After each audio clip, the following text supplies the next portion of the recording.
It is now a real possibility that Manchester City could be relegated from the Premier League, and if that happens, they could very well end up in League 2 at the bottom of the English pyramid. And if that happens, well, Manchester City is gonna be just fine. We have taken Manchester City and put them into League 2 with no transfer restrictions or anything, so that anybody that wants to leave can leave. Anybody that wants to sign somewhere else can sign somewhere else, or in this case, anybody that wants to stay can stay. And Manchester City won 44 of its 46 matches, while managing to lose a match in the 4th division of English football. They have guaranteed a trophy and automatic promotion. The loss was a 1-0 loss at home to Notts County, a 42nd minute goal from the hero himself, Macaulay Langstaff. Nothing like a Notts County away day at the Etihad. That was the only goal that Manchester City conceded at all in November, or for the first half of December. In fact, they only conceded 2 goals entirely in all of November and December, with the other one being a goal conceded to Leeds United en route to winning in the EFL Cup quarterfinal. That's right, cups are still a thing, except Manchester City had to start a little further back than they normally do in the League Cup first round, but that was no contest. They won away to Carlisle United, Stockport County, and then 3-0 away to Chelsea. They beat Bournemouth, Leeds, Liverpool 4-1 on aggregate, and Manchester United in a penalty shootout in the Carabao Cup final. From the 4th division, Manchester City kept a team together well enough to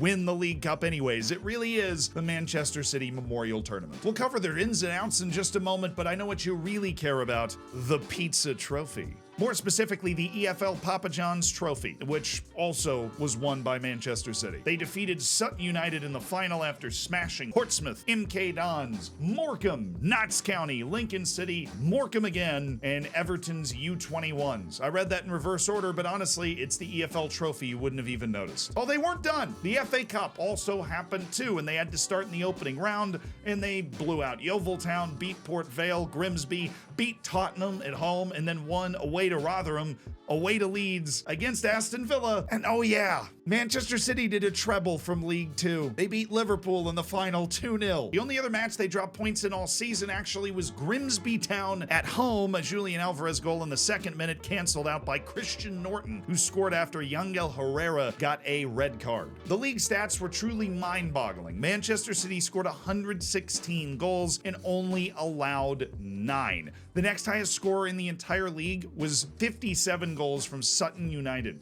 Now, when it came to the top goal scorer in League 2, you already know who that was: Nathan Young-Coombs. I don't know how. Erling Haaland scored 17, Phil Foden scored 14, but Nathan Young-Coombs scored 18. Foden had the highest average rating, and Kevin De Bruyne tied Reece McAllier and Rashawn Scott for most assists. And the reason all of this happened is because the mass exodus that we expected from the Manchester City squad simply didn't happen. There was only one major sale. It was Sergio Gomez to Hoffenheim for a potential fee of $27.5 million. There was no sale over $2.8 million outside of that, and they just loaned out all of their talented young players like normal. But since we're in June 1st, this summer might be a different story. They get a whole transfer window. They're only going up to League 1, but winning the treble, they might be able to keep enough of this team around. I think Manchester City's in for at least one trophy next year as well, because they're definitely still in the Pizza Cup. It's time to get in our time machine.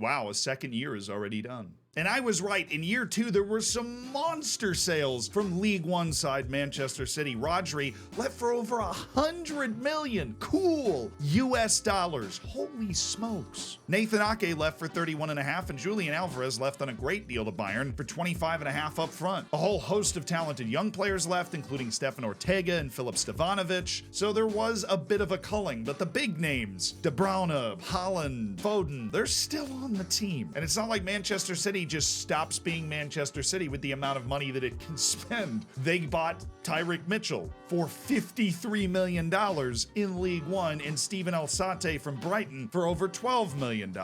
They also bought some dude named Ainsley Pierce for free, who I might need to pick up for my non-league save, you know what I'm saying? If you want to watch me play Football Manager, the link to the Twitch is in the description. I'll see you there. I look even worse in person. It's true. There were also some pretty big loanouts from players that wanted to stay with the club but didn't want to play in League One. John Stones went to Chelsea, Manuel Akanji went to Atalanta, James McAtee, Liam Delap, Oscar Bob, players that did play last season, they're now on the move on loan. In spite of the fact that the outflow was beginning from Manchester City, they still went unbeaten through League One, winning 42 of 46 matches, drawing the other 4, and getting an obscene 25 goals from Bernardo Silva. Erling Haaland somehow not winning the Golden Boot again with only 20 goals behind Portsmouth's Alfie May. De Bruyne won the Golden Sock, I think it is, for most assists with 17, and Ederson produced 33 league clean sheets in 46 games. Somehow Manchester City was even better than last year. It scored 112 goals and only conceded 6 the whole year. Notable of their 4 draws, they drew at home against Oxford United, they got outsmarted, and then sprinkle one in for Kev, a 1-1 draw away to Peterborough. But as usual, lower league Manchester City racked up the silverware. Not only did they win the league again, they won the FA Community Shield over Arsenal to kick off the season, but they repeated as champions in the Papa John's Trophy.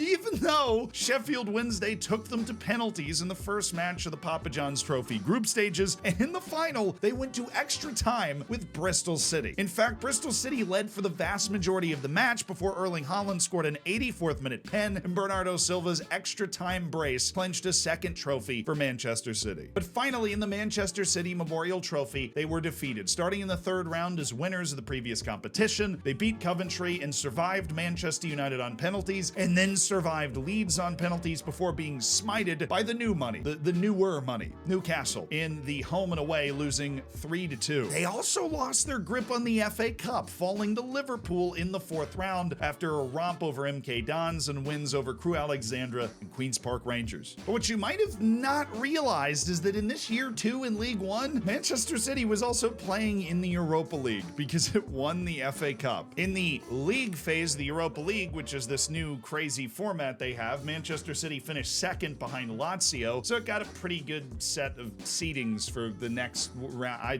barely know how this works. In the round of 16, they trounced Anderlecht 6-0, but were stunned by Nice 4-3 in the quarterfinal. Still 3 trophies though. I mean, they're in League One. After 2 years of hard slogging and hard battling, the transfer bill certainly returned to normal when Manchester City hit the championship. The writing was on the wall. City was on the way back to the Prem, and John Stones and Manuel Akanji were sold after their loans. Zach Steffen and Steven Alzate joined them.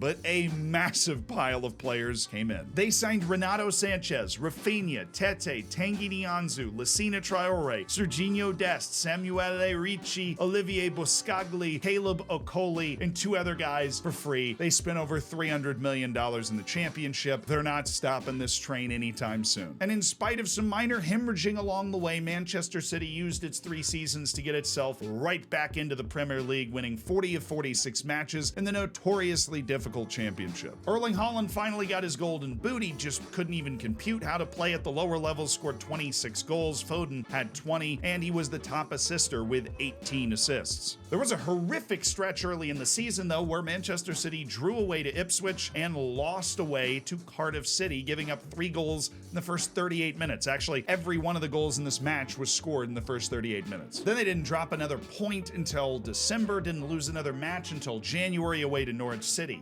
Championship also brought the return of Manchester City's tremendous EFL Cup performances. They had to start in the first round again, but no consequence. They beat Reading and Shrewsbury to get into the 3rd round proper, and then take on Tottenham Hotspur, who they beat yet again, this time in penalties. Then Leicester, Sunderland, Southampton, and Aston Villa all fell to the sword en route to another Manchester City League Cup title. But the FA Cup was a familiar story, not just because Manchester City beat Tottenham, but because they lost to Newcastle at home at the Etihad in the Emirati party. Hey, money and stuff. Newcastle thwarting their ambitions again. What I cannot figure out for the life of me is the new format of the FIFA Club World Cup somehow included Manchester City when they were playing in the championship. They beat Racing Club in their group before losing to Barcelona in penalties in the quarterfinals. Now, I won't even pretend to try and interpret the Club World Cup because, and I mean this honestly, who cares? But could Manchester City finally complete its run in its 4th season back in the Premier League? Sanctions be darned.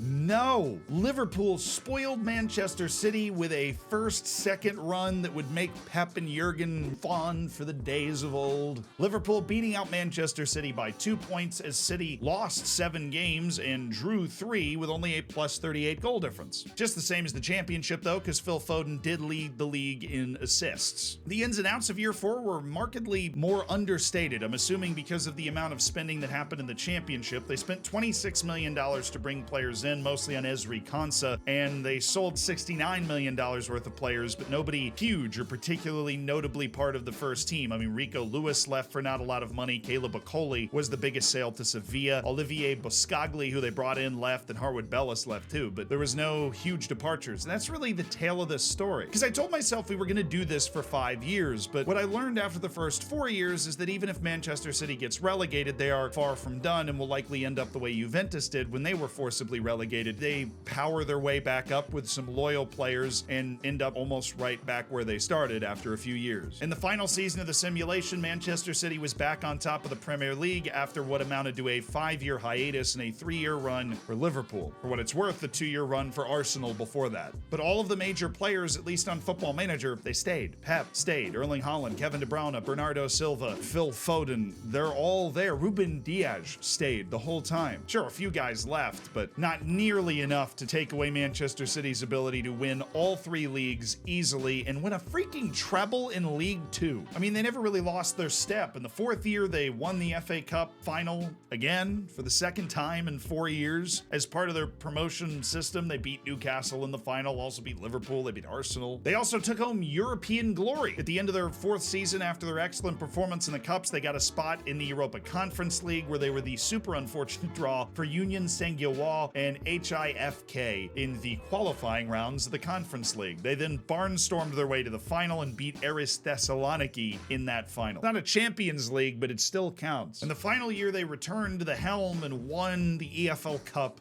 once again. They're absolutely irrepressible. They beat Villa in the final again. But the relegation and promotion didn't change their Champions League fortunes. They never won the Champions League in this 5-year stretch, losing to Stade Rennais in the round of 16, which is kind of funny. But that was it. And what we learned is that even if Manchester City gets relegated, they're going to be fine. If you want to know why they might get relegated, this is a video breaking down all of the charges against them.